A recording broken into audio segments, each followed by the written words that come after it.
नमस्कार, आप देख रहे हैं सप्तक एक्सप्रेस। 29 अक्टूबर 2025 को योगी जी ने बिहार के विभिन्न जिलों जैसे सीवान के रघुनाथपुर, भोजपुर के शाहपुर और बक्सर में जनसभाओं को संबोधित करते हुए कहा कि उन्होंने बिहार को नया बिहार बताते हुए कहा अब नए भारत का अभिन्न हिस्सा बन चुका है बिहार और एनडीए सरकार के नेतृत्व में ही विकास, सुशासन और अपराध मुक्त सुनिश्चित होगा। आइए देखते हैं आगे की जानकारी। योगी जी ने क्या कहा? योगी जी ने कहा वह समय था जब बिहार में आतंक, अराजकता और गुंडागर्दी थी। अपहरण एक उद्योग बन चुका था और भ्रष्टाचार चरम पर था। लेकिन आज का बिहार बदल चुका है। अब यह नया बिहार नए भारत का हिस्सा बन चुका है।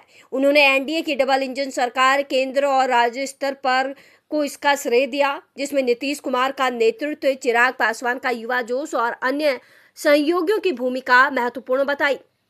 फिर एनडीए सरकार का आह्वान। उन्होंने स्पष्ट रूप से अपील की कि बिहार की जनता फिर एनडीए सरकार बनाए ताकि राम राज्य की तरह सुशासन कायम रहे।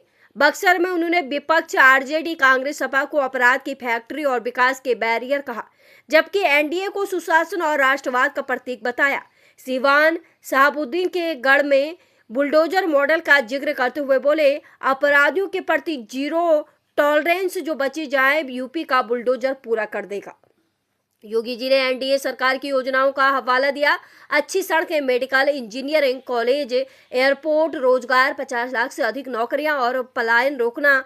उन्होंने कहा बिहार माँ सबका, गरीबों का कल्याण, माँ बहन बेटियों को सुरक्षा, साथ ही अयोध्या राम मंदिर के और बिहार में जानकी मंदिर निर्माण का जिक्र कर सांस्कृतिक जुड़ाव पर जोर दिया।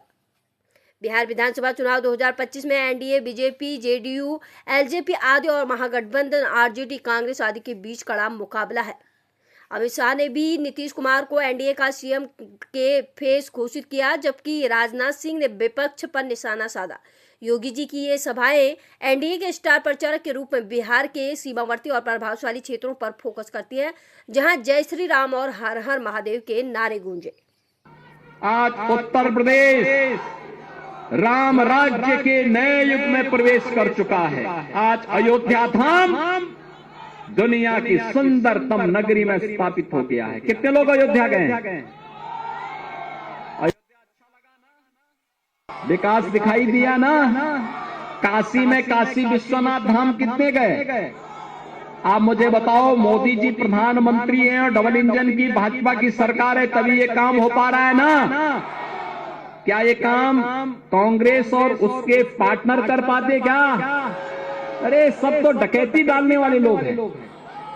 लैल्टेन का उजाला दिखा करके और चुपचाप बंद करके फिर डकैती डालते थे, ये करते थे ना। और इसीलिए आपको कहने के लिए मैं आया हूं, क्योंकि बिहार हमारी माता जानकी का मायका भी है। और इसीलिए हम लोगों ने अयोध्या से सीतामढ़ी के लिए 6155 करोड़ रुपए का एक राम जानकी मार्ग के निर्माण के कार्य को इस स्तर पर आगे बढ़ाया है। और अभी तो बक्सर को हम लोग सीधे लखनऊ और दिल्ली तक जोड़ने के लिए भी एक बड़े कार्य को आगे बढ़ा रहे हैं। पूर्वांचल एक्सप्रेसवे देखा है ना आप लोगों ने? तो पूर्वांचल एक्सप्रेसवे बक्सर की तरफ अब आगे बढ़ रहा है। भारत के यशस्वी गृह मंत्री जी ने कहा है, मार्च 2026 तक भारत को ताड़का, मारीच और सुबह रूपी नक्सलवाद, उग्रवाद और आतंकवाद से मुक्त करके रख देंगे। आप गृह मंत्री जी के संकल्प के साथ हैं या नहीं है? नक्सलवाद समाप्त होना चाहिए कि नहीं होना चाहिए? आतंकवाद और उग्रवाद समाप्त होना चाहिए कि नहीं होना चाहिए? अपराध समाप्त होना चाहिए कि नहीं होना चाहिए? होना चाहिए ना। तो इसके लिए कांग्रेस, आरजेडी और उनके जितने भी पार्टनर हैं, जो अपराध की फैक्ट्री चलाते हैं, विकास के बैरियर हैं, इनको सत्ता में आने से रोकना पड़ेगा, इनको बेरोजगार करना पड़ेगा, तब नौजवानों के लिए रोजगार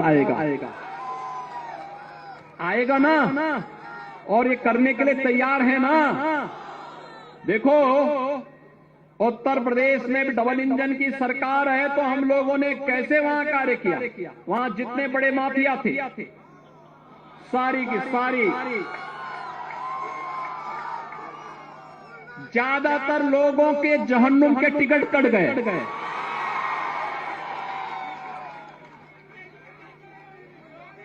जो गरीब को मारेगा, बहन बेटियों की इज्जत के साथ खिलवाड़ करेगा, व्यापारियों का अपहरण करेगा, नौजवानों के रोजगार पर सेंध लगाएगा, तो उसके लिए तो यमराज के घर का ही टिकट होगा ना।